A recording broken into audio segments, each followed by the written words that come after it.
The online influencer phenomenon. A fascinating case study in human desperation for validation.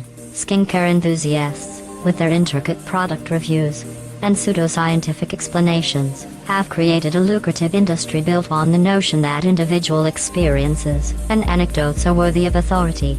Meanwhile, actual skincare professionals would roll their eyes at the lack of evidence-based recommendations and oversimplification of complex skin conditions.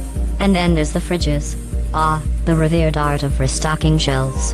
One can only assume these individuals have spent years perfecting the art of mundane tasks, culminating in a career dedicated to, well, exactly what? The thrill of watching neatly arranged products glide effortlessly across a screen. It's almost as if they have stumbled upon an uncharted territory of human potential, the ability to entertain themselves with tedious activities. Their content, though often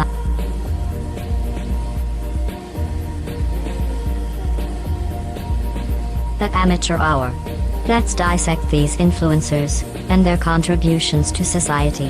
Skincare aficionados, where self-proclaimed expertise meets utter lack of scientific rigor. They peddle unproven claims, overhyped ingredients, and pseudoscientific jargon, all while collecting a hefty paycheck from ad-ridden blogs and social media channels. It's remarkable how quickly a cursory understanding of chemistry and biology can be leveraged to sell products and extract funds from unsuspecting consumers. And the fridges. Oh, those revered restockers. Their content is an exercise in tedium, as they painstakingly document the intricacies of product placement, shelf organization, and packaging design. It's a never-ending stream of beige, soul-crushing drudgery that one can only assume is intended to lull viewers into a coma of apathy.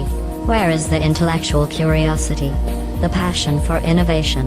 Or do we simply celebrate mundane routine as entertainment? The emperor's new clothes come in many forms, including the garish, self-aggrandizing persona of the online influencer. And yet, they thrive, sustained by an endless supply of naive fans who lap up their every word, no matter how dubious. It's a farcical spectacle, a grotesque parody of expertise and authority,